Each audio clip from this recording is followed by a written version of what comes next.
Welcome to SveNFL. What is up, y'all? It's Jonathan Rollins. Skip Misara. Two Americans living in Sweden talking about football. That's cool. Man. It's that time, man. It's time for the season's about halfway done. It's weird with 17 games now, but week 8 is in the books. Another one of these weeks that we can both celebrate a victory. We'll dig into that in a little bit. My Lord. Yeah, man, this is another fun week. I feel like our bet might be dead, but yeah, it might be dead. We'll see. Hopefully, some stuff. We need some stuff to happen now. I think our what you call it might go. Our cash out might be gone. Yeah, we're gonna need a little help from some places. But hey, we're for now we're hanging in there because we have no choice. It's what we do. But overall, it was a pretty good weekend. Halloween weekend. Did you guys do some cool shit with the kids? Oh man, Halloween is Bash's favorite holiday, man. So every year we have a big Halloween party. You've been to my apartment. It's not the biggest place, but we find a way to invite way too many kids every year. This last year was 18 kids. This year we had 2 cancel, so it was 16 kids, and wow. it was insane. But we upped it. I ran by the Laugh House, my comedy club. I grabbed my smoke machine. And smoked up the house. Nice. Turned off the smoke detector so we don't have a fucking alarm. But I turned that off because it was gonna be nuts in there. But yeah, it was so cool, man. We had the dark, and they're a little older now, so I could actually put on spooky music. Right. So I had the spooky music and the smoke, and everybody's in the costumes. I had just a bullshit costume. I had like a bloody butcher. You know what I'm saying? Just had a little apron and a hat, and then whatever. Yeah. And then Sandra always dresses up like a witch and does a scavenger hunt, where she runs around the neighborhood and sends me text messages, video messages, and I play it for the kids, and she describes where the treasure is at.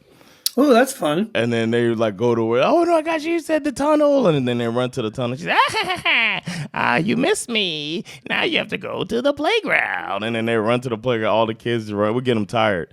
And then at the end, she's at some place with like a bubbly hot chocolate and candy bags for everybody. Gift bags, whatever. So that's fantastic. What a great idea. Yeah, I love that. It's a fun little thing, man. Very cool. What'd you do for Halloween?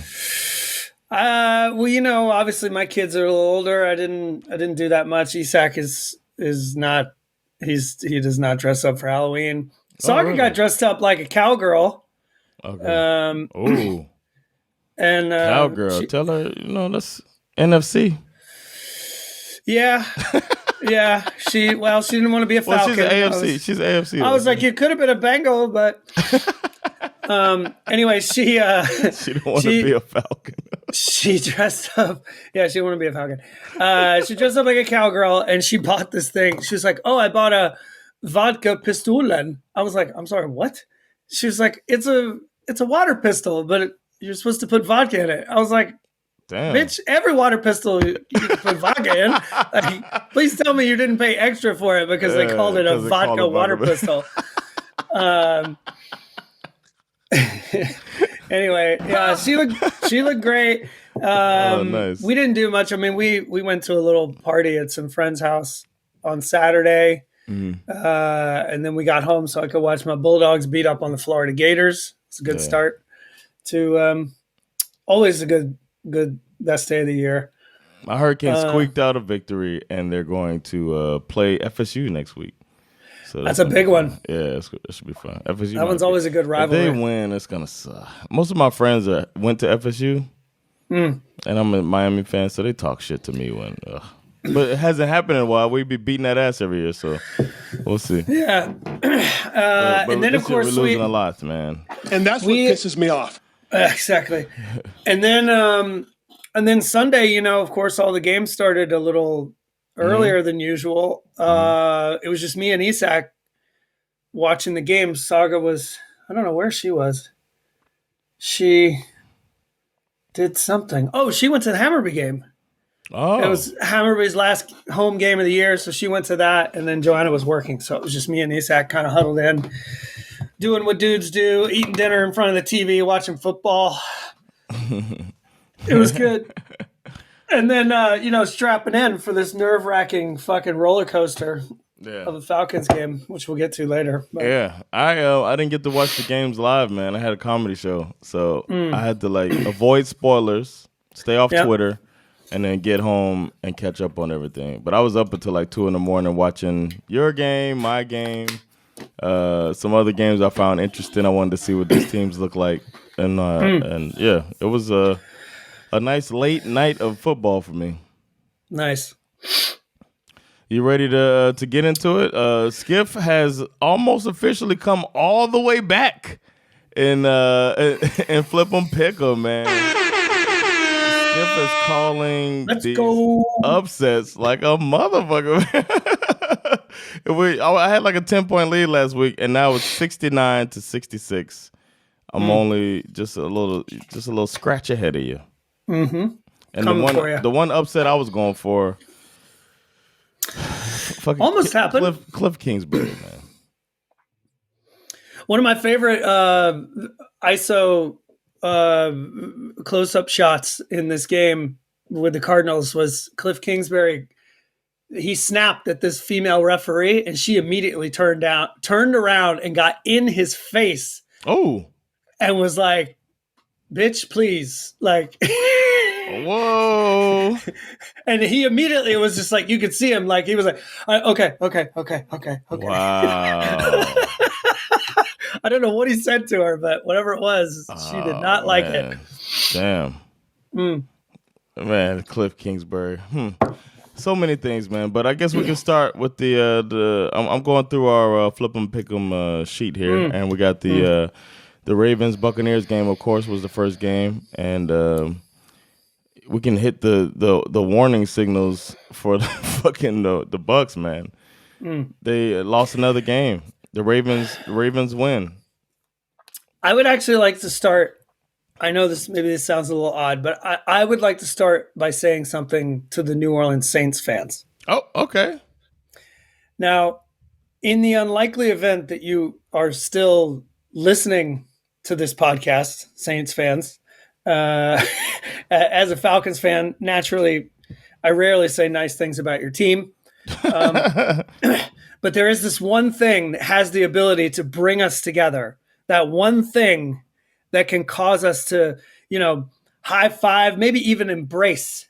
Okay. We are currently witnessing the historic unraveling of the Tampa Bay Buccaneers and Tom Brady. So I say to you, Saints fans, join me. Let's set aside our differences for just a minute and truly enjoy this together. Okay. Now, we know the Ravens are prone to blow a lead, but in this one, they kind of roared back and snatched this victory, making sure that us Brady haters could have another solid week of celebrating the fact that he and these Bucs have now just lost 3 games in a row. Yeah. I mean, that is a real treat, in my opinion. And when I talk about historical, I'm talking about the Bucs run game and how historically bad it is. Now, check this out. I saw this on NFL Network before the game. They had this graphic that showed teams with the fewest rushing yards per game since 1970, the Super Bowl era, right?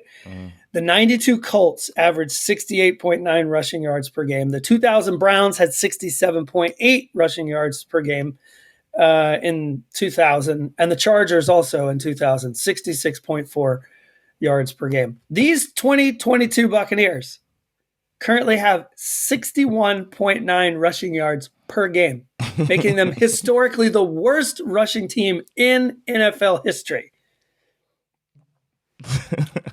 I mean, I love the glee on your face, man. Maybe they need to watch some Falcons tape because we're currently out here top 5 in rushing. So I'm just saying.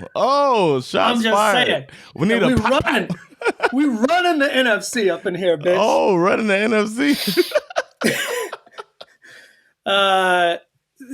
I mean, it's good, man. There was there was some very interesting. There was a great tweet I saw about this game that kind of summed up the Bucs season in a nutshell. Mm-hmm. It was like breaking down their drive. It was like, okay, first down run to nowhere, second down drop, big play, third down and long, TB 45, one hopper in the dirt, punt. Like that was the typical Bucs drive. I mean, they look feisty early, despite a muff punt that led to a Ravens field goal. Leonard Fournette. They only tried to run it 14 times all game, but Brady threw the ball 44 times. Like, there was a big chunk of this game where both teams' defense kind of took over and it turned into a punt fest. Yeah. My man, former Bulldog punter Jake Camarda had a night, 5 punts, 55 yards per punt. Let's go, Jake. Hold up, Skip. I'm all for. I had to reach. There's nothing happening. I'm all for my man, former Bulldogs, but a punter, you can't grapefruit the punter, man. Yo, hey, Jake Camarda, he's the GOAT. I feel like Shannon Sharp. Skip. What are you doing? You can't do that, Skip. What's wrong with you? What's wrong with you? Okay, so the Ravens, they obviously, if we've talked about this, they've had issues closing games. Yes. They're down 10-3 at the half. They came out in the second half and they put together 3 touchdown drives in a row, followed by a field goal. And I just thought to myself, Harbaugh, it's like you got it. The key to beating this bird flu that you caught from the Falcons is to not have the lead at the half, right? Because it kind of reminds me of this thing that my father used to always tell me, which is you can't lose something you never had. So you go into the half behind, and then you come out and you snatch the shit. Weren't they winning 20-10 at one point, and then the Bucs, it looked like they were gonna do it again, or wasn't that the? It did, and they even he threw a touchdown to Julio Jones, who we haven't seen in God knows when. I don't remember the last time we saw him. But the Ravens D, once they started going at it in the second half, they just couldn't. Obviously, you score 3 touchdowns. Yeah. 3 touchdown drives in a row. If you don't keep pace, the game can get away from you pretty quick. Yeah. Brady broke another record, adding to his illustrious career, becoming the most sacked quarterback in NFL history. He was down by 1 sack to big rapey Roethlisberger when he took back-to-back sacks to become the GOAT of getting the shit knocked out of him. I don't know. I could joke about his personal life, but I'm not going to do that. I've already done that. Yeah. We're above that here at SveNFL. Maybe not so much. Significant injuries in this game to make matters worse for the Bucs. Shaq Barrett appears to have ruptured his Achilles. Oh no! So that's not good. Rashad Bateman should have worked out with the St. Brown family. Yeah, exactly. Rashad Bateman continues to struggle with a foot injury. Mark Andrews also left this game with a shoulder injury. Damn, that's a safety net right there. Well, interestingly enough, yeah, you're correct. But I think, one of the nicest touchdown plays of the day was this beautiful pass from Lamar Jackson to their backup tight end, Isaiah Likely, who had a fantastic catch in the back of the end zone. So good for him. And good for these Ravens who and Lamar, man, trying to get that, he playing for that contract. Last week he was looking like he wasn't about to get that money. Yeah, and we can say, okay, so he's gonna get this straight change, homie. Yeah, exactly. We can say this now because the news dropped this morning, but we're going to do a special trade deadline episode later in the week. But this morning we found out that the Ravens also just picked up my man, former Bulldog Roquan Smith. Now that's worth Okay, that's worth now the grapefruit. that's worth the form. That's better than the punch. Am I right? And Roquan Smith currently leads the NFL in tackles. So this is a pretty significant ad for the Ravens, especially considering that their run defense is not super great. Who? The Ravens. Oh, right. And- Okay, right. I thought you were talking about the Bears. And also given the fact that they, again, like we said, they have had this tendency to blow leads lately. So going out and adding an off-ball linebacker like Roquan Smith, who can drive a motherfucker into the ground, that's a big deal. But we'll get more into the trades later. All right. Maybe we move on to the game of the week. London, Broncos country. Broncos country. Let's ride. Oh Broncos my God. country. Let's ride. Broncos country. Let's ride. I heard a fantastic clip on this where I was listening to some other program and they were going through like a history of all the like goofy things that Russell Wilson has said over the years. And I guess I've missed this somewhere, but there's a clip out there of Russell Wilson talking about how I throw a pretty sexy deep ball. Oh, It's just no. like, gross, dude. What are you doing? Russ. Dangerous. So the Broncos got themselves a victory. I picked the Broncos to lose to the Jaguars. I thought the Jaguars were going to put the nail in the coffin on our boy Nathaniel Hackett. But the Broncos squeaked it out 21-17 over the Jaguars, who were determined to not win this game.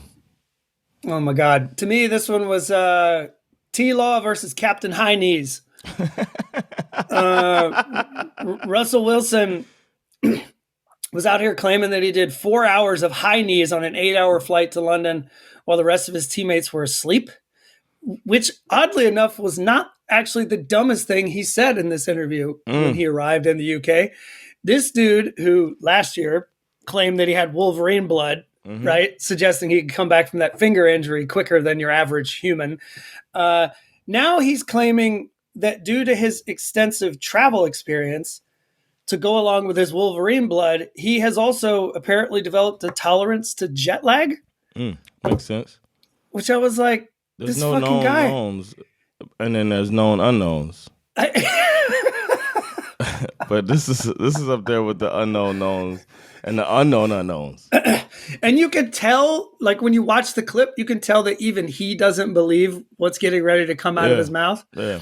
Which sounds a lot like a man who's suffering from jet lag. Like, I'm just going to say some shit and I hope it makes sense. Whatever. He's a weirdo. Yes, Let's see. Russ nearly threw a pick on the first play of this game. it just started out. That with a was bang. like, I think it was the very first play of the game. Yeah. And then the drive ended on a 3-and-out thanks to a sack. The Broncos' second drive, Russ made up for that near pick by throwing an actual pick. Underthrown in man coverage. It was like a gift. Yeah. That was bad. 5 plays later, T-Law turns that pick into points. Nice 22-yard drive to Evan Ingram, who looked really good in this game.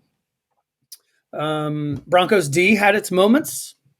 But they also kind of kept shooting themselves in the foot with all these penalties. I think they had like 8 or 9 penalties midway through the game. It was insane. Like the commentators were like, again and again. It was like, and they just keep showing Hackett every time too. Poor guy. I know. Luckily for them, T-Law had a pick of his own. I mean, how bad was that? Pick. Yeah.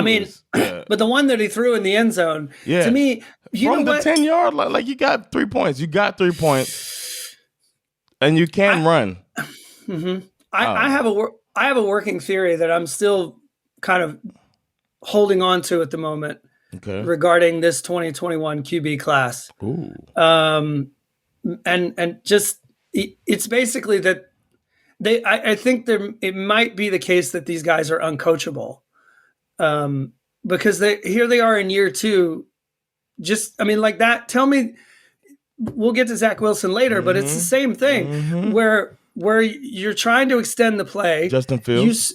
You spent you spent 4 years playing college football against, you know, eight weeks out of 10, you're playing drastically inferior opponents where you can get away with that shit of trying to extend a play and run it out and trying to acting like you can throw it and it's just going to, you know what I mean? And you can't do that shit in the NFL, bro. You just can't. Maybe the new NFL quarterback is Geno Smith. It's going to take them 10 years to figure it all out. I mean, and we can't just expect him to hop in there and be on top of things like Jordan Love, man. He's going to be a beast in 7 years. Just got to be patient, bro. Just be patient, Green Bay. Hang on to Rodgers. Nathaniel Hackett showed up in this game in a very Nathaniel Hackett kind of way. There was a 3-and-out that led to a 4th and inches. He couldn't figure out whether he wanted to go for it or not. Oh, yeah. Finally decides to punt. But they get popped for a delay game. Again. Yeah. I was like, I thought you hired a guy specifically to not do this again. He's going to hire another guy to help the other guy. I was like, is this seriously happening? Yeah, I mean, but then, to their credit, the Broncos, for whatever reason, finally started to look like a real NFL team. I think it was like around their 5th drive of the game. This was also when they had managed to get their first down in the game. Yeah. Right? They put together a nice 11-play, 75-yard drive. Short pass to Jerry Jeudy, who took it to the house. And the second half, Russ came out and kind of started cooking. It was Dylan, yeah. And he also started to do some things that we haven't seen him do so much, like also kind of running for the first down, right? Like, I don't know why he suddenly stopped doing that. Like, that was a big part of the game for him when he was in Seattle. Yeah. Whatever. It was a nice drive. Russ was perfect, 5 for 5, 98 yards to start off the second half. He had a real thing going with his tight end, Greg Dulcich. I had never heard of this guy. I've heard his name a few times in the past couple of weeks, but I hadn't paid much attention to him. He had damn near 100 yards. And obviously the Jags D was doing their best. I mean, the D line played pretty well. Your boy. Couple of sacks. My man, former Bulldog Trayvon Walker, was out here tearing it up, giving them a chance to win. Yeah. But T-Law, I'm telling you, man, this dude just ate it. I mean, he finished the game 18 for 31, 133 yards, a touchdown, 2 picks. That's disgusting stat line. And to me, the most insulting thing is that he basically ruined what was a brilliant Travis Etienne performance.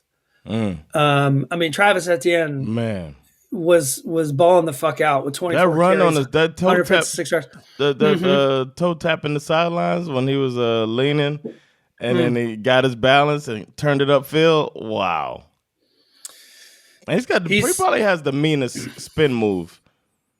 In the league. You're right. He does. That's the L2 circle from from NFL Game Day back in the day. I mean, I really think the Jags could be good if Trevor Lawrence could be. More on that later. We'll talk a little bit more. I feel like I need to wait a few more weeks before I drop my hot take about that QB class. Oof, I like that. I like it where it's going though. Then we got your game, man. Go ahead, man. Let's take it. Pull it out. Pull it out, Skiff. Pull it out. Are you kidding me? Oh my God. Okay, now this is a weird one, and this might take a minute because some shit went down in this game. Okay, I got time. Okay, let's set this up. Now, thanks to the Bucs losing to the Ravens, the Falcons entered into this game in sole possession of the number 1 spot in the NFC South. But just so that everyone is clear on precisely how shit the NFC South truly is, if the Panthers had managed to win this game, they would be in first place. Yeah, man. With a 3-5 record, is that right? Yeah. If they had won. So, all right, let's get into this. Because my heart is still kind of fluttering a little bit from watching this game. By the way, you picked Falcons to win. I did pick the Falcons to win. I don't know what I was thinking. First off, okay, so on this particular Sunday, it just so happened to be Marcus Mariota's 29th birthday. I thought that was kind of nice. Marcus Mariota? Right. 2 plays in, he, for whatever reason, decided to give a gift to the Panthers by throwing them a pick. So not he didn't look that good, man, this game. Not the way to start your birthday. No. The punt fest that eventually followed was broken by a nice 10-play drive that ended with a Kyle Pitts touchdown. Kyle Pitts got into the end zone for only the second time. For y'all. Yeah, exactly. So many fantasy people are pissed off about Kyle Pitts. Oh. He only had 5 receptions, but he had 80 yards and a touchdown. So, nice shit! there. I just looked at the Mariota stat line. It didn't feel like he had that type of game. He actually played better than you think, but he always makes these it didn't mistakes. feel like it. But when I look at him, like, God damn. Yeah. The Panthers responded with a nice drive too, and I have to say, this Deontay Foreman dude, I mean, he's a problem. He was a backup to Derrick Henry in Tennessee last year, and since he landed in Carolina, obviously because they had McCaffrey, it kind of felt like they didn't know how to use Foreman. And then of course they trade McCaffrey, and talk about a guy taking advantage of the opportunity that's been given to him. Like 2 weeks in a row, he has just been running dudes over. If you got an apostrophe in your name, that's like a superpower. And he's got an apostrophe. That means you're pretty good at football. Although I'm a little curious what's happening, and maybe I don't know. Is it racist for me to ask, like, what is going on in the black community with all of these like versions of Devontae, right? Like, or just the Devontae, DeMarcus, D apostrophe, like, semicolon. Is that, like, I don't ask that in a race. I'm just legitimately. I can't answer it. I can't curious. answer it, man. I don't know. Like, it's like a whole generation of like African American fancy men who have this weird, whatever. I don't know. DeAndre Swift, another one. There you go. It's all over, man, and it's a way to ensure your child goes and plays professional sports. I guess so. Because people see the name like that, and then unfortunately they won't hire him. So the kid has to be good at sports. It's a good trick. Well, this guy was good at football on this Sunday. Didn't he had 3 touchdowns in this game? Yeah, That's man. Crazy.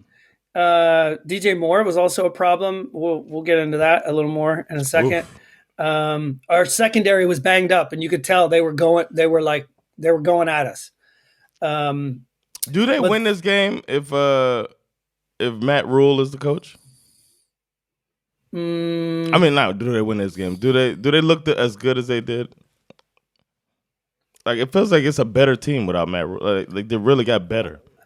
They get blown out by y'all if they have Matt Rule, I feel like. It's difficult for me to disagree with you on that. I mean, obviously it's a parallel universe, but I think you might be onto something. Like, they're playing better. I mean, I kind of thought this game was going to get away from us for sure right before the second half, and thank God for, my man, former Bulldog Lorenzo Carter picking off PJ Walker and taking that shit to the house for 6 right before the half. I was like, whew. Yeah. Okay, so let's get to the good part. Because in the middle of the third quarter, this game decided to go completely insane. They got a TD. We got a TD. Back and forth this thing goes. We couldn't stop Foreman. They couldn't stop us either. Algier, Huntley, Demir Bird. Are you kidding me with that touchdown? That shit got crazy, man. Yeah, Bird, man. Who knew he was that fast? God damn. And the way it was almost Jamar Chase-like, where he sort of catches it and then sort of curls into the middle of the field. And it's like, there's players there, but he just splits them. It was beautiful. Anyway, we've got a 34-28 lead when we turn the Panthers over on downs with like a minute 37 to play, right? We take over deep in Panthers territory. Isak turns to me and he goes over to our little flip 'em and pick 'em thing, and he starts marking off all the teams. Like, okay, so yeah, Cowboys won, Broncos won. He's like, I'm going to mark the Falcons. And I was like,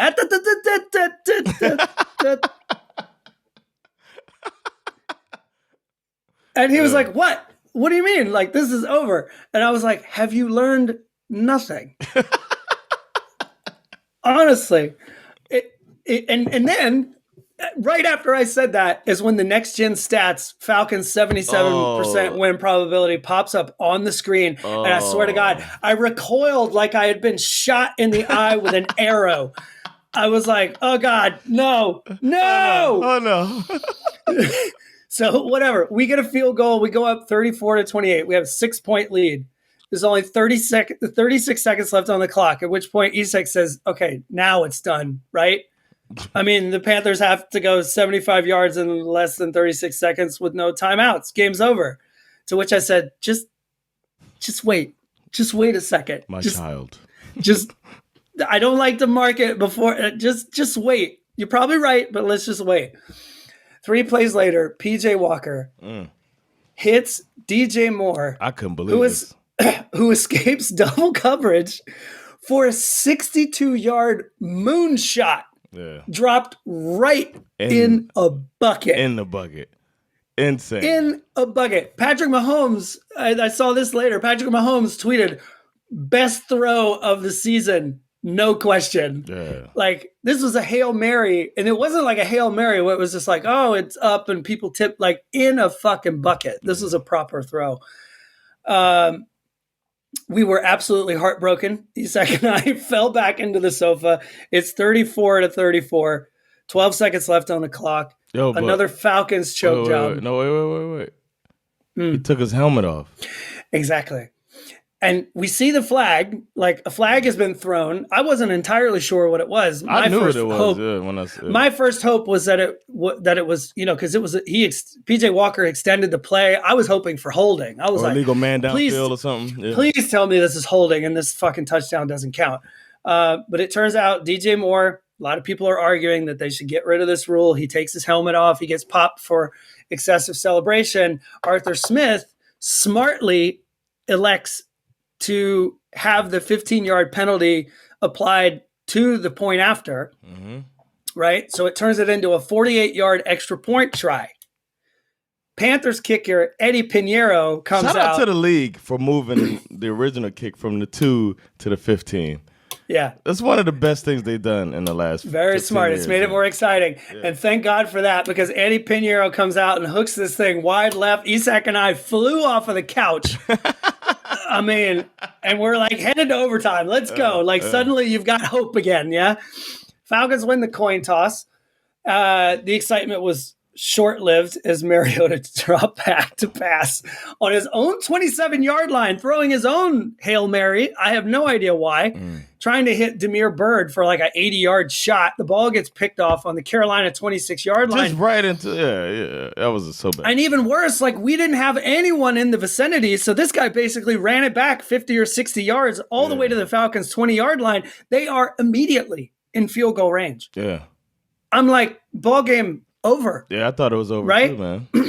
Few plays later, they ran a couple of stupid run plays that didn't get them much closer. Pinheiro comes out for chance at redemption. 32-yard game-winning field goal attempt. Damn if he doesn't hook that one wide left again. And they showed the 2 kicks back-to-back. The video replay, identical. Absolutely identical. Damn. Yeah. And then the Falcons. I know, exactly. Well, he I don't think he has that job anymore. I don't know, but I'm assuming. Then the Falcons finally decided to take this shit seriously.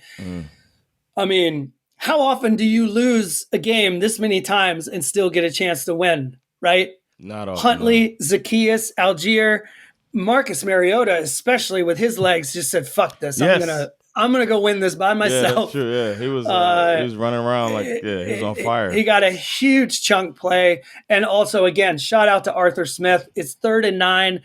There's plenty of time on the clock. Of course, he could run one more play to get it a little closer, but I think Arthur Smith correctly decided, let's just go ahead and kick this fucking thing. God only knows what could happen if we run one more play. And we got Young Way Cool, baby. And I've said Carolina, obviously, predictably, it's what you do.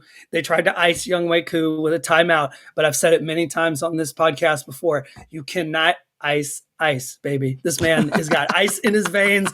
And you cannot ice unless your first name is Vanilla.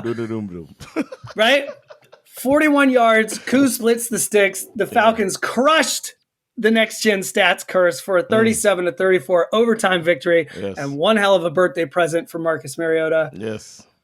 Bro, the bourbon window started, and it was at least somewhere in the middle of the second quarter before I even realized I was still watching football. Like I was just like in a daze. Like I was like, this was one of the most insane, nerve-wracking, terrifying Falcons wins I think I've ever experienced. Yeah. I mean, I rewatched the whole thing the next day just to make sure it actually happened. Like I was like, what the fuck just happened? It was good for y'all, and there was a tragedy in Younghoe Koo's home country too, man. You heard about the people got trampled? No, I did not hear in that. South Korea? Oh no, I didn't hear that. Yeah. There was I forget what it was a Halloween party. Oh shit. And somebody started running and everybody started running and like 150 people got trampled. Oh my Lord. Yeah. So well, positive vibes out to those people, man, in South Korea. Yeah, dude. Someone needs to give them Halloween lessons. Like this ain't Black Friday. Just walk to the house, man. You just walk. And there's plenty of candy for everybody. It doesn't run out.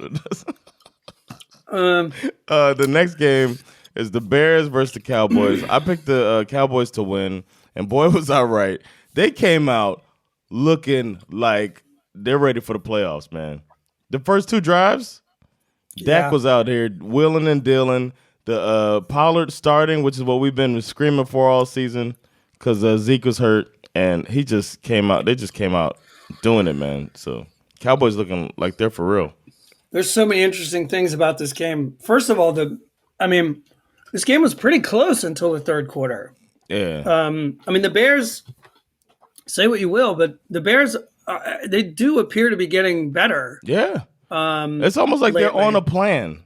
Like they're bringing Fields along too. Yeah. He had 17 completions. Justin Fields has 17 completions. He did it. Over 15, finally. 2 touchdowns, no interceptions. Yeah, and like you said, Dak looked like he had shaken off the rust. He was very good. 21 for 27, 250 yards, 2 touchdowns. He did have a pick, but it didn't matter. I don't remember the pick. I don't remember what it looked like.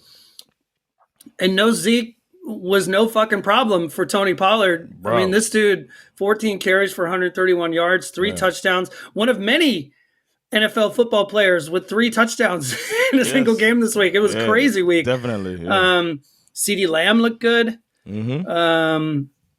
Justin Fields, like you said, he I think he's coming along. He's quietly becoming the better of that QB class, in my opinion. Yeah. Yeah, because he's such a threat on the ground. Yeah, but I don't know, man. But he made a very big mistake that turned out to be kind of the major turning point in this game when it was still quite close. And this is it was a pass to David Montgomery. He runs, fumbles. Parsons falls on the ball. Oh yeah, he jumped over him. As Justin Fields approaches him. I don't know what he was thinking. Like he decides to jump over him, making sure he didn't hurt his legs, man. So Parsons realized I haven't been touched. Yeah. So to his credit, he gets up and starts scrambling 36 yards to the house. And it was shocking. It was like, whoa, what just happened? And that was really the moment that the Cowboys kind of pulled away.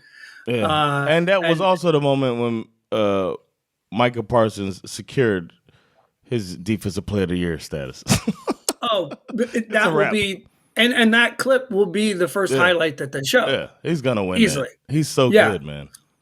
Yeah. Yeah, the Bears scored another touchdown to their credit after that, but then the Cowboys answered with Pollard's third touchdown of the game, and that was it. Like, it was lights out.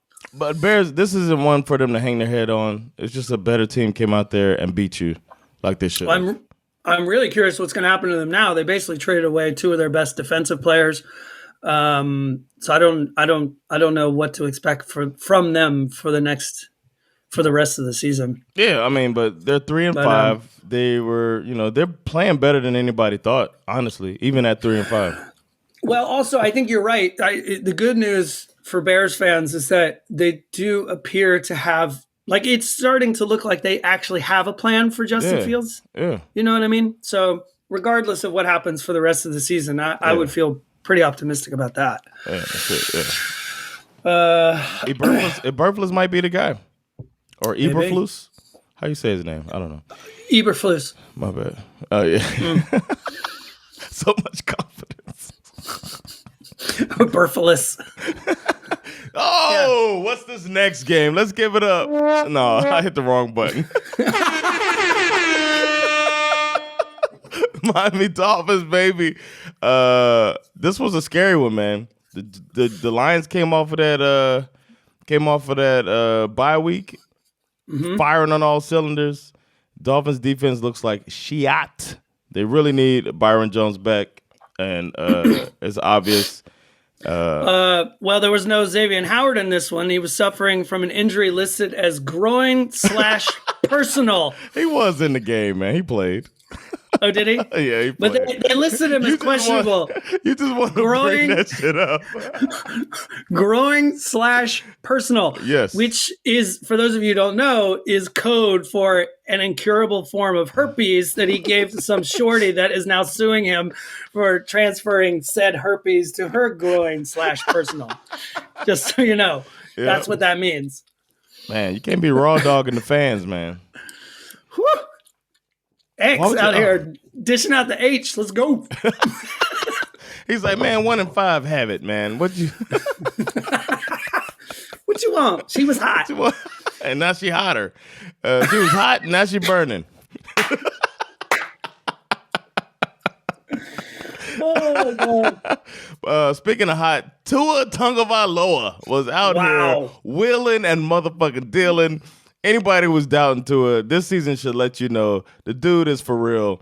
Coming out of his, I don't know if there's a better quarterback coming out of the drop.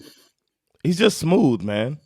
With the fake and then the release and the anticipation, that's his superpower. And it was fun to watch. I'm so glad for him, especially after that scary injury a few weeks ago. But that's one thing I learned from this game is this motherfucker is for real. He had maybe 2 bad passes out of all the passes. So yeah, that was nice. He cleaned up, because last week we were joking about how all the he picks, had drop picks. He had like 7 or 8 almost interceptions against the Steelers. They are saying that he's underthrowing. I was thinking about this, right? Because even the commentators are like, if he doesn't underthrow that, then Tyreek Hill. I think he's still learning how fucking fast Tyreek Hill is. It's like but I gotta say, I'm not here for that criticism because I think that you'll see. To me, when I watch Tua throw an underthrown pass to Tyreek Hill, it looks identical to me. As from when you compare it to the way Mahomes used to throw passes to Tyreek Hill. Tyreek Hill is just you're underthrowing him on purpose because he's so fast that he backs the DB up. You underthrow it by 5 yards, and all Tyreek has to do is turn around and get underneath it. Of course, you want to hit him for the just walk-off touchdown. Yeah. But that's not. He's not doing anything. This is not like Tua doesn't know what he's doing. I mean, people love dunking on Tua, but I think everyone needs to remember that this team is 5-0 with Tua starting. Thank you, quarterback. And this receiver core, like, it's scary. Tyreek Hill, Jalen Waddle, Mike Gesicki. It's not only scary; it's actually kind of brilliant, in my opinion. Who's the GM? Chris Greer. Chris Greer, I don't know if he did this on purpose, but I'm convinced that he went back and he watched some Tua Alabama tape and he said, maybe we need to get some guys like that, because this is, to me, having watched a lot of SEC football, this is precisely the way Alabama builds their team.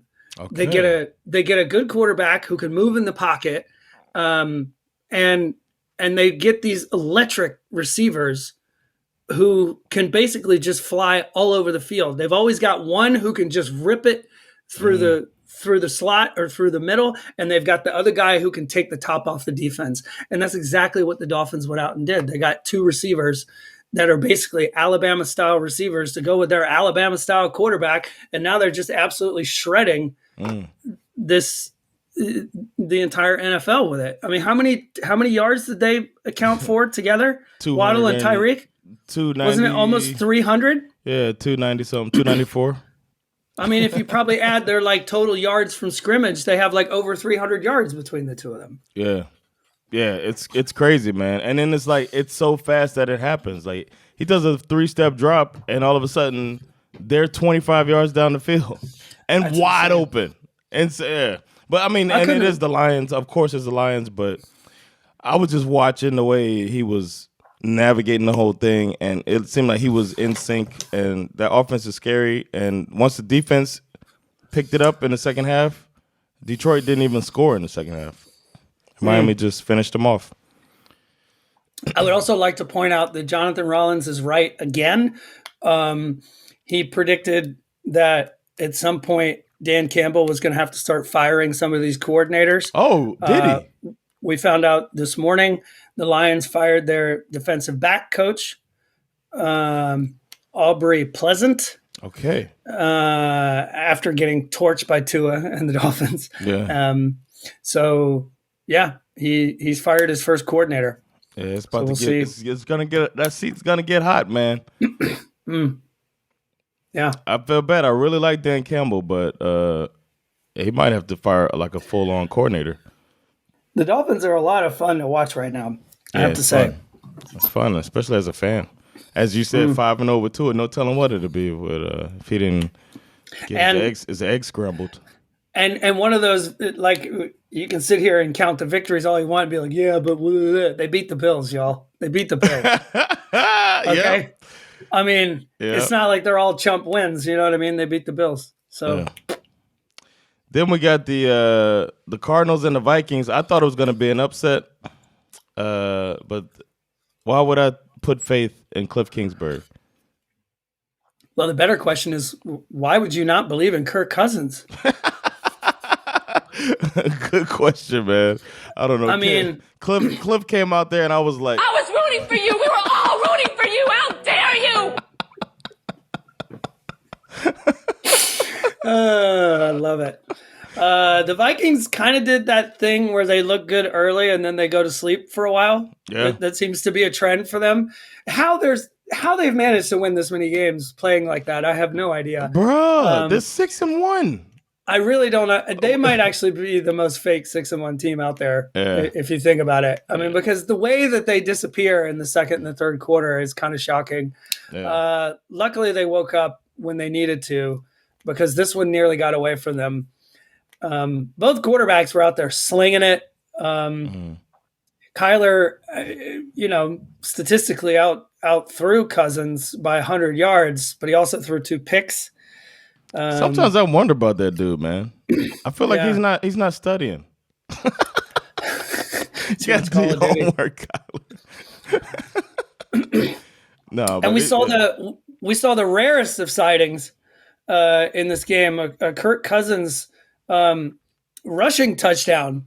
Which I don't know if I've ever seen I've seen him do a QB sneak. I was gonna say when he was on the Washington football team. Yeah, but he was faster than I remember him. Yeah. You saw it. So, you like that? You like that? Isak was funny when we were watching that game when he scored that touchdown. Isak was like, "Hey, if you and Jonathan had bet the over on Kirk Cousins rushing yards, y'all would have won some money." I was like, whoever does. DeAndre Hopkins out here with 159 yards, bro. He back. Dude, that one-handed touchdown catch was vintage Hopkins. Yeah, he's somebody. I think somebody says he's got the biggest hands in NFL when he went up and grabbed that. I don't know if that's means. true. You know what that means. It's Rondale a better catch by eye. Yeah, Rondale Moore had a nice day too. The Vikings run game to me was the big difference. The Cardinals only had 78 total yards rushing, but the Vikings had Alexander Madison with 40 yards and a touchdown. Dalvin Cook had over 100 yards and a touchdown. I mean, they were just running the rock down their throats. I like Madison, the way he runs. Me too. But Dalvin Cook is fucking Dalvin Cook. Oh my god! And it has to be said, the Vikings probably had a very good chance of blowing this game were it not for Cardinals kick returner Greg Dortch fumbling the ball that led to the Vikings touchdown 4 plays later. Did he fumble twice? He did. He fumbled twice, but this one led to a direct touchdown a few plays later. Did Dan Campbell fire him? No. Dan Campbell just pops up. I got to fire you, man. And you're fired. But yeah, the Vikings. Yeah, I don't know what to say. I mean, they keep winning football games. So what are they? 6-1? Yeah, 6-1. Are we panic button on the Cardinals yet? No. The NFC West is wide open. I think the NFC West is wide open. I think that I think they get James Conner back next week. They were hoping to have him back this week, but I think they get him back next week. They needed. I don't know. There's such a lack of consistency with the Cardinals with regard to their game plan from week after week. Like you do not get a feeling that they have a real coach. I'm sorry. Yeah. Well, yeah. Plan. Yeah. You get the feeling they don't have a real plan necessarily. And I guess maybe that becomes part of the problem when you have, not that this is Kyler Murray's fault, but when you have a quarterback like that, you think to yourself like, well, at some point we're just going to have to make this up on the fly. Yeah. But yeah, I don't know. The Vikings continue to be a really good first quarter team. I feel like they always score touchdowns in the first quarter, which clearly always gives them a chance to win these football games. So good for them. All right. In a shocking development, the Raiders. Oh no, they didn't show up for the game. I forget. Did they miss the flight? I think they missed something. We might be right now. There might be a meeting in the principal's office. No, there was. He was called into the principal's office after this game again. Yeah. Okay. Yeah.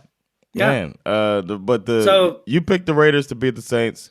That did not happen. The Raiders did not pinch the motherfucker. No, they did not. And they ruined our parlay. So thanks, Raiders. We thought for sure that McDaniels would have something ready for the Saints, who have been up and down, but no. The Raiders lose 0-24.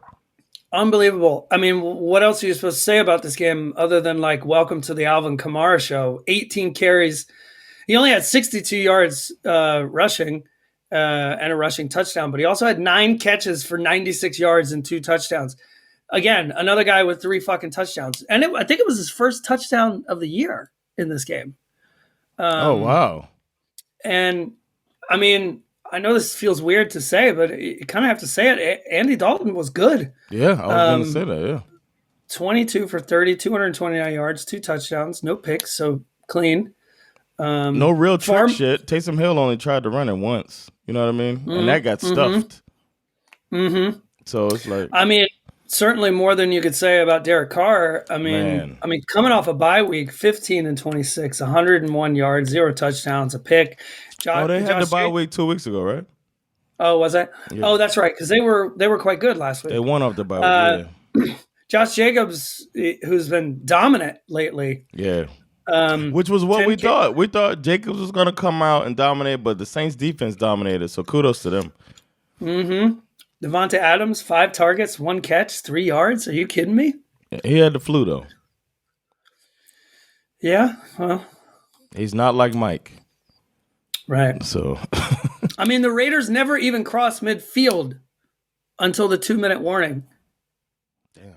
In the fourth quarter. Like, Yeah. that's how bad they were. I don't know how long he's got that job, man. That team should be better than last year. It's like they went and got one of the best receivers in the league, if not the best receiver in the league. They didn't lose much. They still got one of the best running backs. They still got a, decent quarterback. I mean, they shouldn't didn't be lose. worse. No, but they didn't lose anything. No, they didn't lose. They only added. They added talent. Yeah. And they're 2 and worse. 5. Yeah. Chucky had them better off. Yeah. It's and again, crazy. like you said, shout out to the Saints defense who Yeah. have not been nearly as good as advertised. Just showed the fuck up and shut these Raiders completely down in a over and over Yeah. and over and That's what it was, man. It was crazy, man. Yeah. Yeah, they were good. Then we had a crazy Malik Willis sighting. Right? Is Really? that his name? Malik Willis? Oh, I got Patriots Jets next. Did they Oh, move my it bad. around? I'm looking. No, you're right. You're right. It's Patriots Jets. I went to the picks and pick them. Patriots Jets. I picked the Patriots to beat the Jets. I was right. I don't know why people were drinking the Jets Kool-Aid. I did not expect anything else. And I had a bad feeling that the injury to Breece Hall, I think maybe I said it last week, that the Jets are getting ready to fall off a cliff. That certainly looked like what we're getting ready to see. Pigskin Pick'em had them 72% pick to win. Get the fuck out of here. I guess the Patriots don't look great, but it's also like, come on. Here's the thing. This game was there for the taking. Yeah. It was right Mac there Jones for the taking. looked like Because Mac Jones did not play well. They had a hard time moving the ball. But I'm utterly convinced. And again, we'll get into this. And this is for another show. But I think Zach Wilson. I think Zach Wilson. You are trash. I think Zach Wilson is a bust. Yeah. Period. I really mean that. And if Robert Saleh has half a brain, he will bench this kid and go with Joe Flacco because you have a chance to make the playoffs this year. You have to do this now. Zach Wilson, they've already said that Zach's their guy. Huge mistake. He's not their guy. He's not an NFL quarterback. He never should have been drafted that high. You sound so convinced, man. I'm a little scared. There's no way that this guy, everyone, Josh Allen in a lot of ways has kind of ruined the conversation about this stuff because, no fault of his own. Like, great for him that he was so shitty for the first couple of years. And then suddenly, so now you've got this template where everybody in the NFL media is like, well, wait and see. What about Josh Allen? I don't need to wait and see. Zach Wilson is he ain't it. Josh Allen, and everybody knew Josh Allen had this crazy arm talent. He's also 6'6", 240 pounds or whatever he is. So he can also, and he's fast. He can run the ball too. So it's like, it's not only, he was just not, his problem was he wasn't accurate down the field. He got better at that, and then now he's a complete quarterback. I'm telling you, it's not the Jets, problem with Zach Wilson. He's not Josh Allen. Forget about trading Zach Wilson because nobody's going to want that. They just need to sell him to. They're just not going to want that. They just need to sell him to the Canadian Football League for some equipment, like an ice bath or a jugs machine or something. Like that's all he's worth. Again, Mac Jones was not good either. 24 for 35, 194 yards. The Jets look good early. I mean, they had a good Garrett Wilson is still, again, and this only proves my point. You have good players. You had a great draft. You have all of these great pieces now with the Jets, which is the first time in forever that we've been able to say that. And you're fucking it up with a shitty quarterback. Yeah. I mean, I don't know. The picks, honestly. Yeah, three picks. But the way he threw these picks, the one where he's like running out of bounds, and it's like, just throw it. He tries to throw it away. Yeah, he's so. But he even fails at throwing away, and instead of throwing it out of bounds, he throws it right into the hands of Devin McCourty. and you're just like, what? What are you thinking? What are you doing? If there was one that somebody caught out of bounds too, that would have been another pick. It's just like he just kept doing it. Yeah. And as if he was like, did I throw a pick to Devin McCourty? I can't remember. And he's like, oh, fuck it. You know what? I'll throw a second pick to Devin McCourty. Let's see if I can get him in the game again. I'm like, what? Yeah, he's trash, man. I don't know. I don't want to like jump on it and say that I'm sure he's never going to be a good quarterback. But you're saying that the Josh Allen thing is going to be one. Wait till the Geno Smith thing is like for the apologists out there. They're going to be like, no. Geno Smith took 10 years. That's going to be the next thing. There's two things. Okay, my last point I want to make about this. Okay. Zach Wilson, he plays like he's still in college, which after 2 years tells me that he is either A, uncoachable, or B, he's got the wrong coach. Ooh. Skip out here with the darts, huh? I'll leave it at that. Okay. Another 2021 draft pick is Mac Jones. All right. I can't wait to hear your take on that. The next game was the Steelers versus the Eagles. You picked the Eagles for some odd reason, and the Eagles won handily, even though we thought it was going to be a closer game, but the Eagles look like they are ready to fucking fly. They won 35-13. Yes. Before we get into this game, I would like to point out something that is either just an interesting coincidence or could be some mysterious shit going on here where like the universe is trying to tell us something. Okay. So in Major League Baseball, Philadelphia Phillies are currently facing the Houston Astros in the World Series. Astros just won, right? Yeah. They played Friday and Saturday night. It's obviously a 7-game series, 2 days off, Sunday and Thursday. And then you have the Eagles playing on Sunday, but they also, on Thursday, the Eagles are playing, wait for it, the Houston Texans. Ooh. Okay. So Houston and Philly are going at it. Full disclosure, Sean sent me that. I promised that I would. Baseball. I promised I would say it on the pod, just so you could hit the "We do not care" button. Exactly.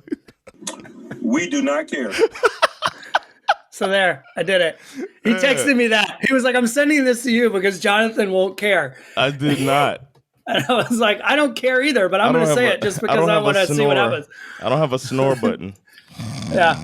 That's what I do whenever he brings up. He's like, I know you don't care, and he tells me anyway. But yeah, the Eagles, wow. That's all I can say. Okay, here's the other thing. I want to get the Steelers bit out of the way because they didn't do anything interesting today except for one play, a touchdown pass to the least popular Watt brother, fullback Derek Watt. Not from Kenny Pickett. No. Why would Kenny Pickett was trash. Yeah. Kenny Pickett can't throw touchdowns because he's trash. This pass came from Chase Claypool, left-handed as well. He's left-handed, right? I don't think so. Is he? I don't know. I heard I'm sure he must be left-handed. Okay. I don't know. Whatever. Well, then, anyway. Either way, the announcer said that. Who knew he was left-handed is what the announcer says when he throws a touchdown. Because that's why you do that, because the defense is not going to expect that shit. Right. But then the Eagles said, oh, that's fun. Now, just step aside, Steelers, and watch a real quarterback throw for 285 yards and 4 fucking touchdown passes. 3 of them to A.J. Brown, who is an absolute beast in this game. God. Oh, my God. Dude. We've been waiting on this, and it happened.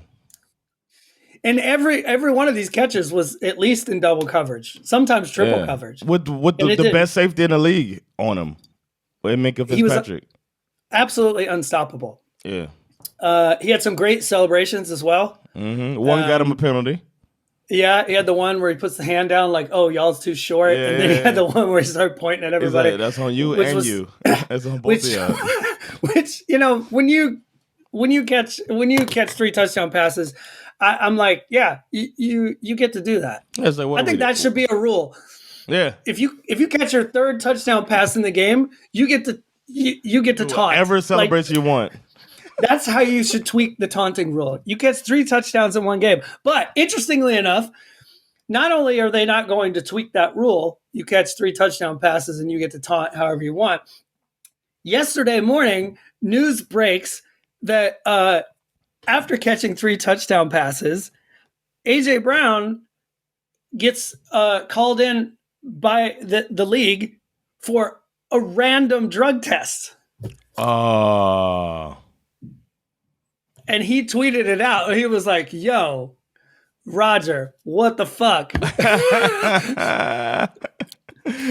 a really, I think it's a dick. There's nothing random about that. Come on. Fuck out of here. the Never Eagles about that D, game, man. That shit was. Yeah, the Eagles D was also great. I mean, they were completely it was a bully unhinged. beating up on the nerd, you know? Who's even watching the fight? It's like, let him out of the locker, okay? Speaking of bully, let's talk about Derrick Henry. Sorry to steal Captain Segway's job here, but Lord have mercy, this man. Whew. I start feeling bad for the defense. Yeah, especially when it takes 6 guys to tackle him. Yeah. I just like, and I was really hoping that the Texans won because this was only because of our bet. You know what I mean? I kind of like the Titans. I like Mike Vrabel. I like Derrick Henry. The fact that they're committed to the run, but I still need the Colts to win that division for our bet. You still have that warm, fuzzy feeling about Ryan Tannehill? Yeah. I want him to do well, man. He's just such a positive guy, man. Just can't get a break. Well, Texans were not it. He definitely got a break in this game, I would say, because, you know, in a situation that could have turned into a QB controversy, you know, obviously Ryan Tannehill didn't play in this game. Malik Willis got his first NFL start. There was a lot of chatter about Malik Willis being better than Ryan Tannehill in the preseason but in this game, we saw that not to be the case. We learned that in Miami with everybody talking about Skylar Thompson, who had this amazing preseason, and then he came out there and I was like, ooh, shit, I want Teddy Bridgewater. Malik Willis was dreadful. He was 6 of 10, 55 yards passing, and a pick. Mike Vrabel figured this out early that Willis was not going to be the answer to this game, so he just said, let's give the ball to Derrick Henry 32 times.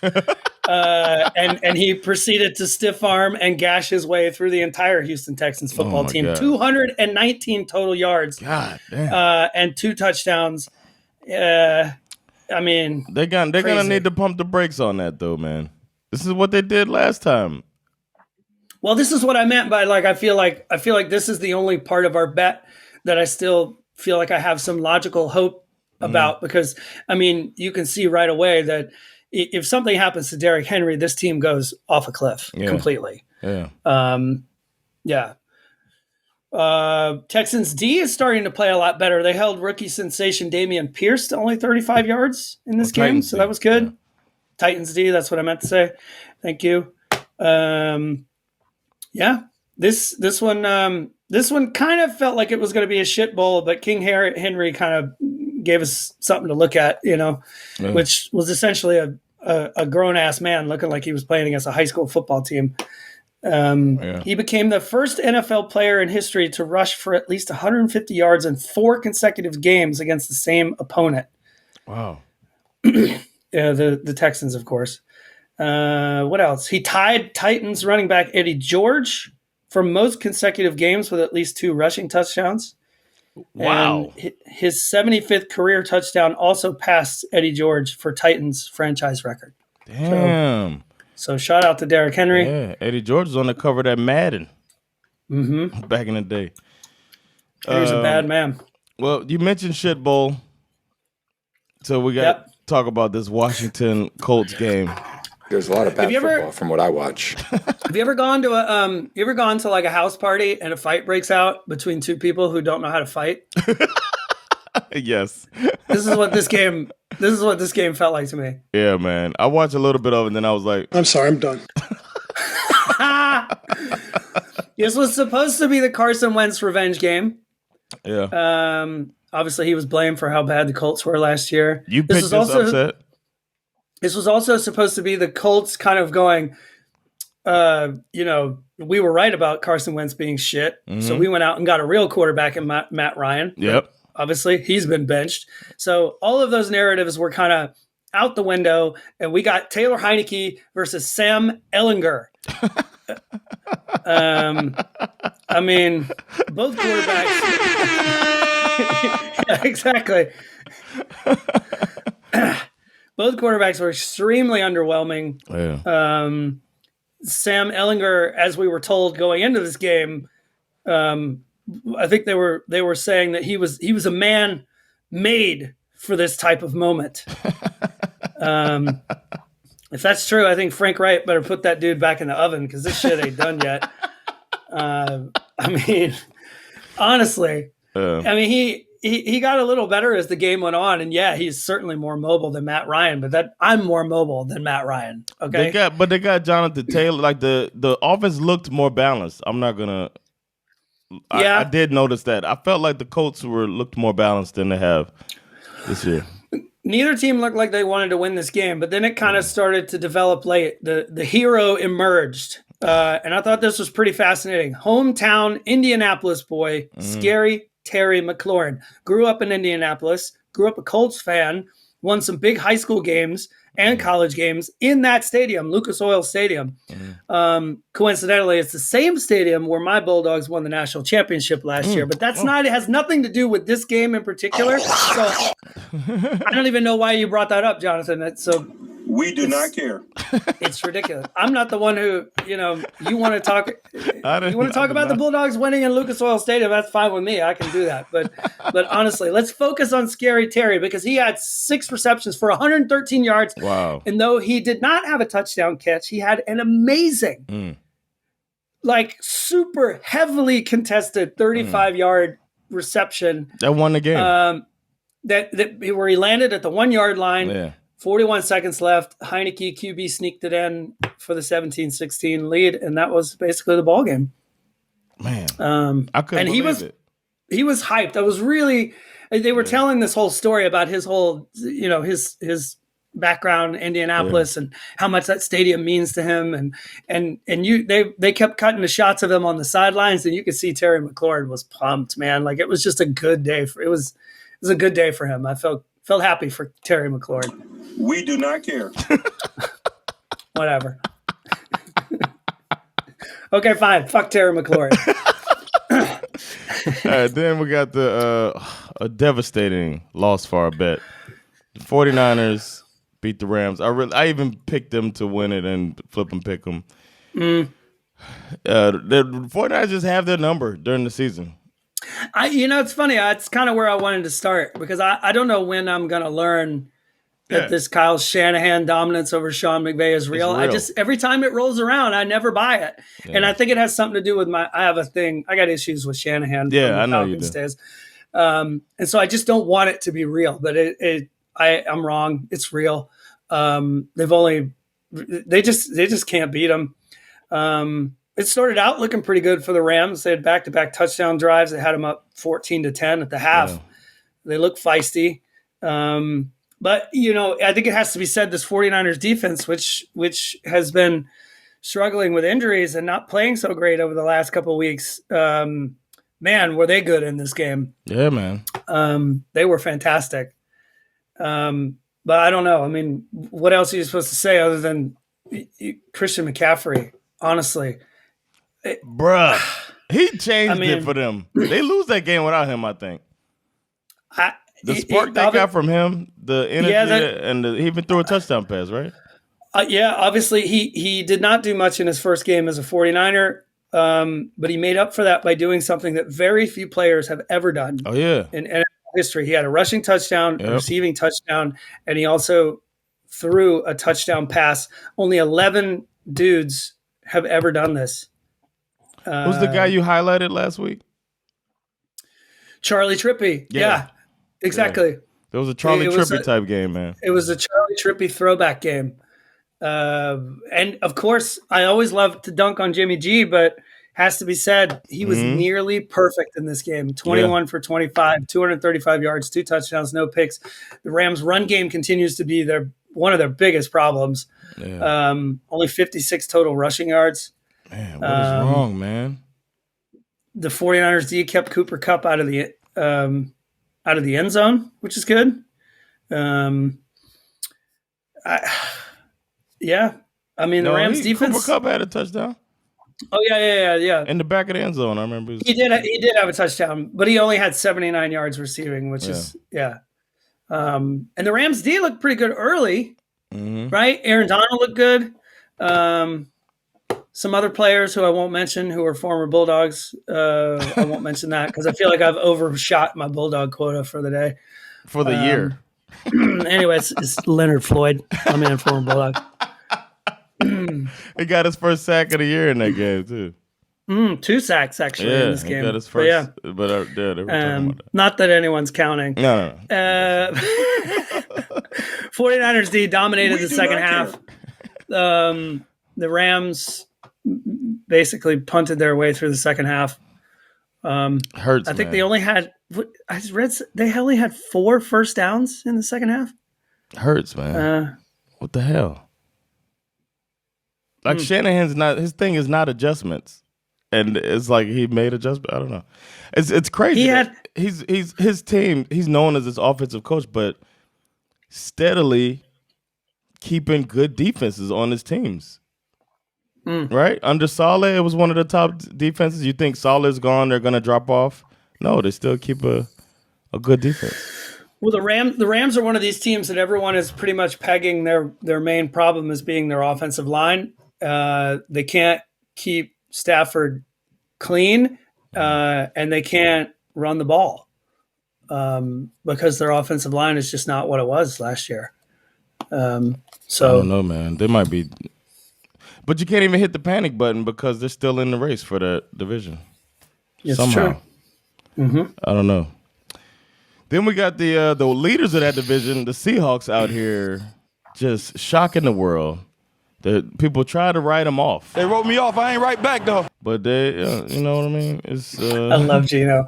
I'm falling in love with Geno I'm Smith. starting to like Geno. I just disliked him so much until. I am truly falling in love with Geno Smith. I love this story. He's the quarterback the Seahawks deserve.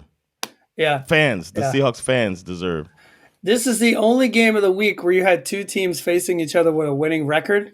Oh, wow. Just like we thought, right? We knew this was going to happen. It's not like we had both of these teams in the bottom 5 of the league before the season started. Unbelievable. Tyler Lockett. Man, what a story for this guy. He had a terrible night. He fumbled, led to a near immediate Giants touchdown. He also had a walk-in touchdown that skimmed off of his face mask, and he dropped the ball. But then he got his redemption. Game tied, 13-13. Geno was hyping him up on the sidelines after that drop pass, and he was like, "I'm coming back to you. I'm coming back." Leadership. And he did, man. He hit him for a 33-yard touchdown pass. It was the go-ahead score. Seahawks never looked back. And the Seahawks defense, Pete Carroll, man, which calling card. Which has been nothing to write home about in the first several weeks, and the last 2 games are starting to look pretty good. Yeah, they're falling into place, man. I'm getting scared about the division. Yeah, they kept the passing game in check. Saquon only had 53 yards rushing. They sacked Daniel Jones 5 times. The Giants also fumbled the ball twice off of punts, which killed them. Poor Ricky James. Ricky James. The first fumble led to the Seahawks field goal, but the second one was middle of the fourth quarter. Giants were down by 7. And they forced a... Yeah. I'm sorry. Go ahead. I'll tell you something. I'm just looking at something I want to tell you real quick when you finish. I'm sorry, cut you off. No, I'm just saying that, like, at that point in the game, the Giants were only down by 7, and their D had just forced a 3 and out. That's exactly what you're looking for. And then James fumbles the ball.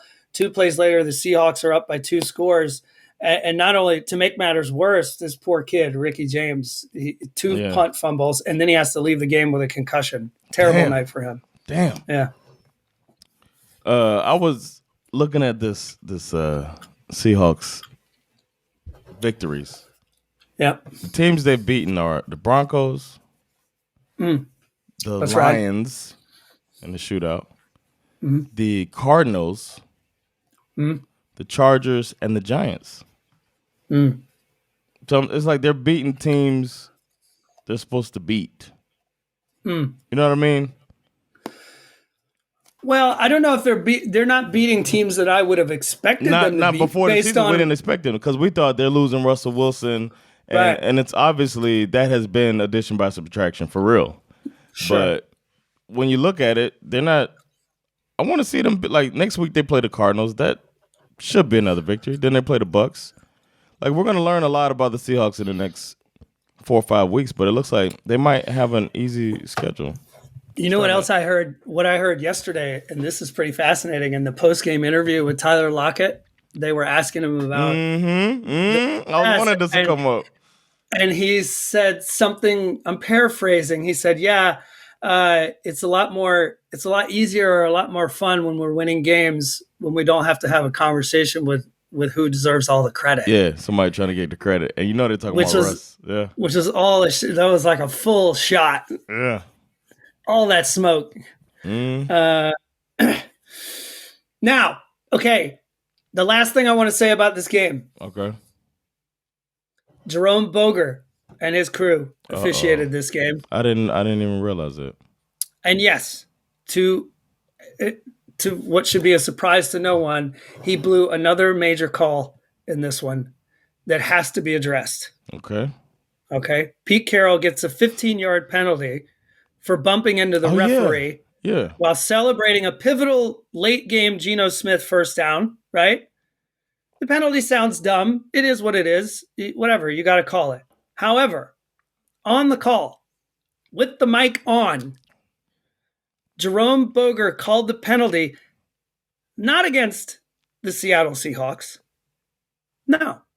He called this penalty against the Seattle Mariners. What? Proving yet again that this guy, he's so out of it, he doesn't even know if he's at a fucking football game or a baseball game. I mean, what are we doing here with this guy? It's clearly he's too old. He needs to stop officiating football. He's got CTE, man. He's at 15-yard penalty against the Seattle Mariners. and the crew in the booth was like, did he just say the Mariners? Yeah, I think he did. Did he have a police badge? Pull out like Herschel Walker. Oh, Herschel. All right. Then we had a beatdown of the Bills beat the snot out of the Packers. Packers kind of made it closer at the end, but I mean, I don't know. This is just another outmatched team. Packers right here struggling. They're struggling. I don't even know what to say about them. I almost feel bad for Aaron Rodgers, but then I don't. I mean, to me, this was Aaron Rodgers spent the week leading up to this game calling for players to be benched. And then he inexplicably claimed that given everything that's going on with their team, playing the Buffalo Bills this week might be a good thing for them. I don't know where he was coming from with that. But these Green Bay Packers appear to be sliding hard and fast into like a wilderness of mirrors. They're in the abyss, man. Yeah. And maybe they swam out there thinking they were going to find Dan Campbell, but they're like, oh, he's not out here. They look bad. I mean, this wasn't a blowout by any means. It felt like one though. Like they weren't ever like in it. And Josh Allen didn't even finish the game. No, he definitely tried to give Aaron Rodgers a chance to win the game. He threw back-to-back interceptions. Oh, yeah. But the Packers they don't have the talent to take over and capitalize off of these mistakes like some of the previous Packer teams have had. They just don't have it. Rodgers was not that good. I mean, they had some nice moments. Obviously, that Romeo Doubs catch was a thing of beauty. I mean, he's catching it as the DB has his arm like between like great concentration. So, nice, but just not enough. The Bills got touchdowns from Dawson Knox, Stephon Diggs, my man, former Bulldog Isaiah McKenzie. Let's go. Turned out to be the game winner. It's a game-winning touchdown. What am I supposed to say? I'm not supposed to mention Isaiah McKenzie getting the game-winning touchdown and the fact that he went to the University of Georgia. Come on. No, it wasn't like a last-second game-winning touchdown, but it turned out to be the game winner. So that's special. The Bills are just continuing to roll, and the Packers are continuing to slide. I don't know what else to say about that. Then we had a shocking game that you called this upset to pull you within 3 points of me in this flip and pick 'em with the Browns beating the Bengals on Monday Night Football. Oh man, do the Bengals hit the panic button? I don't know, man. They won 32-30. They beat the brakes off the Bengals, man. It just and then they make Jacoby Brissett was out here wheeling and dealing. I watched this morning. I was like, really, Brissett? He pump fake once, pulled it down, and then go and launches it again like his young, fresh legs out there. Yeah. Where was this guy last year? I mean, I don't know if it's time to hit the panic button because there's still that division's still kind of tight thanks to the Ravens. They've blown so many games, so it's still pretty close there for them. But what I would be a little concerned about is that we're still having a conversation about the Bengals' offensive line. Yeah, still it's crazy. It was what, 5 sacks, 6 sacks, something like that. It's 5 sacks. They can't run the ball. And he checks down. Like I'm starting to feel like Burrow is affected by all of the pressure because he checks down so often just like quickly. It's nothing out there. Okay, check it down. Throw it to Joe Mixon. Throw it to Joe Mixon. Throw it to Joe. You know what I mean? Myles Garrett and company were living in the backfield. Yeah. And you're right. They had pressure on him all night. He was missing throws. Burrow also had a fumble in this game. I mean, this was just, quietly, Stefanski is kind of developing he's undefeated against the Bengals. Joe Burrow's never beat the Browns, ever. Yeah. So, Burrow threw a pick on the first drive of the game. The Browns tried to brown this one up early when Amari Cooper put on his 99-cent store version of a Christian McCaffrey Halloween costume where they let him throw a pass. Oh, yeah. It just threw it directly to Von Bell. In the bread basket. Bloop. It was almost like they let's let him throw Brissett's pick so that Brissett doesn't have to throw one, right? And then they were like, can you please just go back to catching footballs? Which he did. 5 catches for 131 yards and a touchdown. So he was good at that. How about that the Browns being aggressive at the end of the game, even though it was over? To make foot on the throats, like, we are not gonna let y'all back in this thing. Just going, just never took the foot off the gas, man. Yeah. Kudos to them. And then of course, it's not like you didn't know this was coming. Who are we kidding? Why are we going to bury the lead? Because my man, former Bulldog Nick Chubb, is the real reason the Browns won this game. 23 carries, 101 yards, 2 touchdowns. Are you fucking kidding me? This guy cannot be tackled. He can't. He is so and even good. When they have him, like, a lot of running backs will fall. Like, he gets into the end zone and he's like, no, I'm not going down. He is so good, man. He's the best running back in the league. He's the best running back in the league, yeah. Period. Yeah. Has nothing to do with my Georgia Bulldog fandom. No. It's just facts. That'll be the last time that I address it. I highly doubt that. That will not be the last time I address that. I guarantee you that. So superlatives, man. Real MVP, who you got? Normally, it's not that hard for me to kind of zero in on the weekly MVP. This week was a little difficult given there were so many players with monster games, multiple touchdowns. A.J. Brown, Tony Pollard, Alvin Kamara, all had 3 touchdowns. Derrick Henry, 200 yards and 2 touchdowns. Tyreek and Waddle going bananas. But honestly, for me, I'm a sucker for history. Given the historical context, a dude who has 150 total yards from scrimmage while getting a rushing touchdown, a receiving touchdown, a 34-yard touchdown pass. something that only 11 NFL players in history have ever managed to accomplish in a Second week on the team.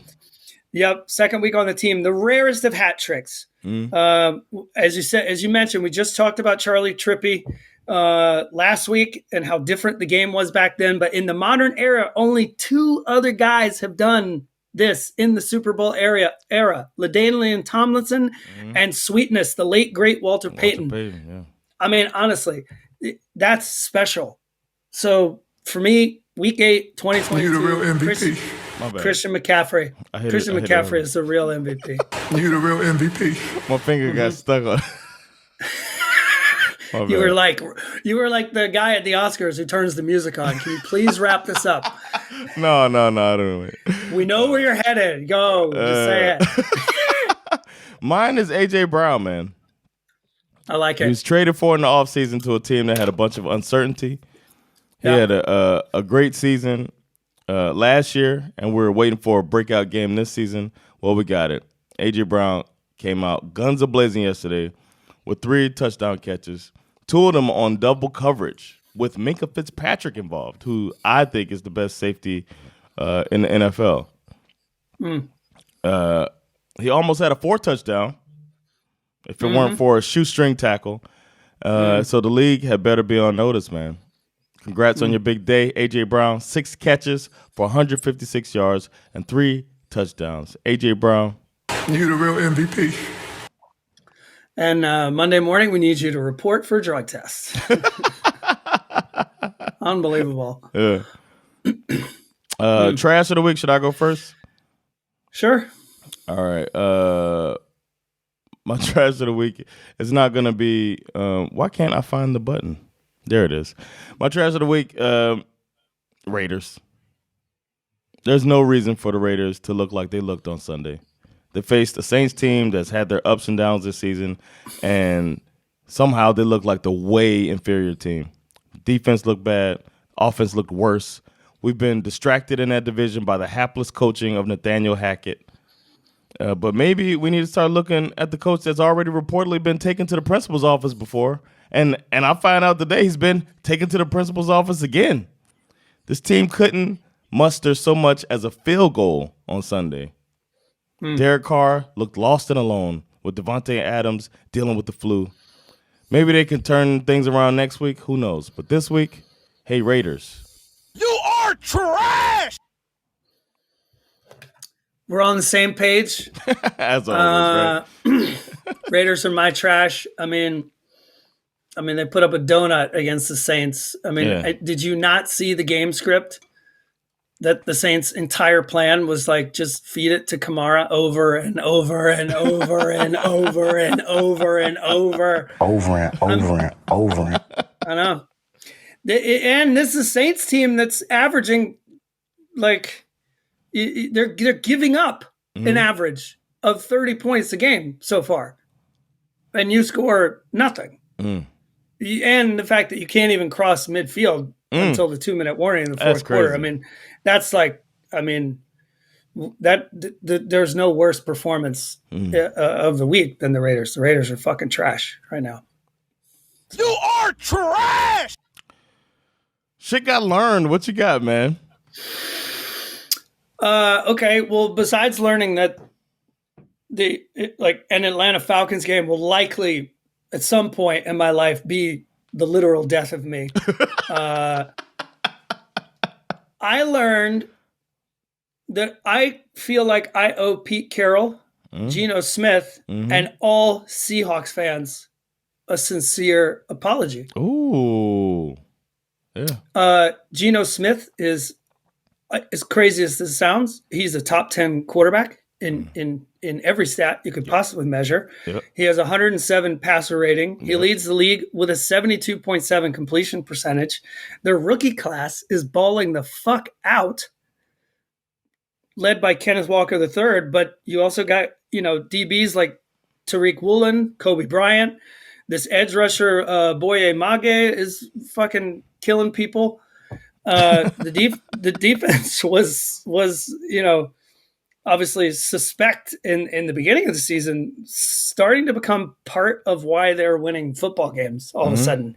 And this team that we thought was going to be an absolute joke after losing Russell Wilson is now 5-3, sitting atop the NFC West. Will they stay there? Nope. I have no idea. But I, for one, am no longer doubting this football team, nor am I doubting this gum-smacking Pete Carroll, because Pete, it has to be said, Pete had a plan. We all thought he was insane, but he believed in it. He dug in. He followed through. He blocked out all the doubters on his way to showing everyone that the Seahawks will not lay down for anyone, and they are certainly not going to go quietly into the night. Go get you some, Pete Carroll, because you guys, this just has to be the most shocking story of the year so far. Yeah, man. They need to have him on the Coach of the Year consideration. I would say so. My shit that got learned is Trevor Lawrence ain't it. The guy that was supposed to revolutionize the quarterback position. Remember, he's supposed to revolutionize the quarterback position. Talk about it. Has repeatedly been the reason for losses this season. Normally, the good quarterback on the bad team can lead the fans to say, get that guy some help, and we'll be all right. But sometimes Trevor Lawrence makes boneheaded decisions that still makes fans say, get that guy some help in a different way. Halfway through this season, I think we're past the point of blaming Urban Meyer. That's over and done with. It's not all on Urban. He's got it. He didn't help, of course, but I'm just not seeing it with the skiff named T-Law. I do hope I'm wrong. I don't wish a bust on anyone, but it's not looking like I am wrong. So the shit that I learned is Trevor Lawrence, you ain't it, bro. Agreed. We tried. And then I think back on the whole thing about him saying like kind of didn't matter so much. Like if it didn't work out. Remember they were thinking he was a little like kind of blasé when he was coming out of college. I hear you, but I hated the reaction to that. I did too. But then I do think about like Tom Brady. He doesn't love football. No, I'm not saying he doesn't love football, but there's a fire you got to have, man. If you to be elite. To be elite. They said the same thing about Geno once upon a time, that he didn't love football. Yeah, but they wrote him off. They wrote me off. I ain't right back though. That's true. But like somebody Trevor, like I felt like that about Tannehill. Like it didn't feel like I don't know. Maybe it's the whole thing. We expect the alpha thing. And I thought it was refreshing that somebody was coming out of college that didn't come out with that whole alpha dog thing. No, but I think you have a point, because I think we talked about this a while back, probably even last year, that my biggest concern about a guy like Trevor Lawrence is that he'd never lost a football game until he got to the NFL. Exactly. Or maybe he lost one in college. I don't remember. But he didn't lose a lot. He certainly never lost a game in high school. And he played for that Clemson team when they were dominant. Yeah. So yeah, he turns out to be quite good at losing football games. I'm surprised he didn't try to do it sooner. Who's your scariest AFC team? It's still the Bills for me. Yeah, man. I mean, even on a night where Josh Allen is not at his best, they still find a way to win. And then, sure, it's against these struggling Packers. But they just have so many great pieces on both sides of the ball. This team is built to overcome almost everything, except for the Miami Dolphins, of course. But yeah. I got to say, Bills. Josh Allen's hair trigger release is unfair now that he's more accurate than he's ever been. Defense is good and getting healthier. The league's best fan base might finally get their Super Bowl win if they stay healthy. So that's the scariest team. My scariest NFC team is the Eagles, man. Haven't seen them put it all together like they did in this trouncing of the Steelers. So I just think that what we need to do is we need to watch out for each individual coach, each individual player, everybody in the building. Yeah, on that Eagles team. Agreed. NFC, my scariest team is the Eagles. There are some interesting teams that are finally starting to emerge in the NFC. Yeah. We started out sort of none of the above in this division. but now some teams are starting to catch fire. But the thing is that none of them have the Eagles' run game. None of them have a QB who can beat you when they stick to the script, or beat you if they need to go off script. And D-line. And that D-line. That D-line, none of them have A.J. fucking Brown. Yeah. Doesn't matter. Double, triple, quadruple, tuple coverage. Doesn't matter. It's like... Imagine if them dumbass Cowboys would have kept Amari Cooper. Idiots. So stupid. That is pretty dumb. It's so stupid. Yeah. Now they're looking good, but it's just like, you got CeeDee Lamb is your number one option? I don't know, man. All right, well, thank everybody for checking this episode out. It says been another episode of SveNFL. Week 8's in the books, and we'll be back to talk about Week 9 coming up. Let's go. It's been Jonathan Rollins, Skip Misara, and SveNFL. Catch y'all next time. Yep. Peace. Later, y'all.